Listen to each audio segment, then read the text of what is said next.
మనం ఎంత స్టిచ్ చేసుకుంటామో మనకు తెలుసు కదా, అంతవరకు మార్కింగ్ చేసుకుంటే సరిపోతుంది.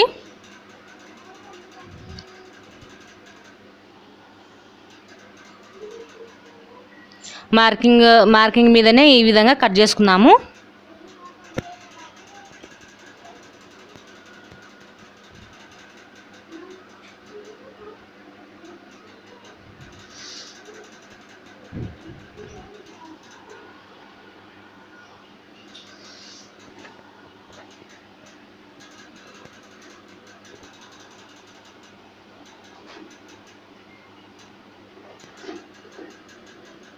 ఇలా మొత్తం కట్టింగ్ చేసుకున్న తర్వాత స్టిచ్ చేసుకున్నాము.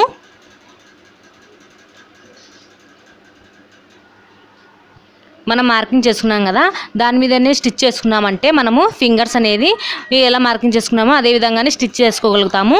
ఇక్కడైతే నేను ఒక హ్యాండ్ స్టిచ్చింగ్ చేస్తున్నాను, ఇంకో రెండో హ్యాండ్ డివైడ్ చేసేసాను.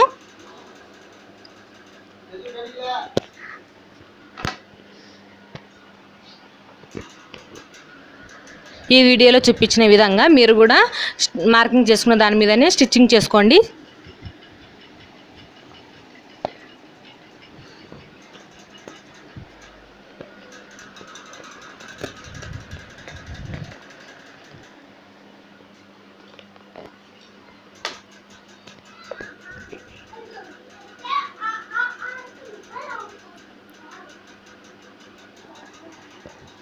ఇలా మొత్తం స్టిచ్చింగ్ చేసుకున్న తర్వాత మనం తిరిగేసుకుంటాం కదా, అక్కడ ఈజీగా తిరగటం కోసము కొంచెం కట్స్ పెట్టుకున్నాము. అంటే కొద్దిగా క్లాత్ దగ్గర, కుట్టు దగ్గర కొంచెము కట్ చేసుకోవాలి.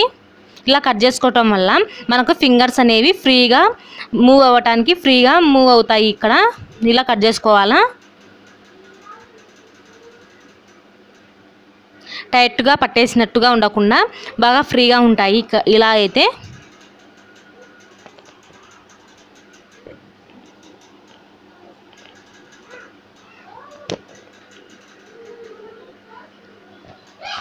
మొత్తం ఇలా ఖర్చులు మొత్తం పెట్టుకున్న తర్వాత మనం మొత్తం హ్యాండ్ని తిరిగేసుకోవాలి. అంతే, చాలా ఈజీ అండి.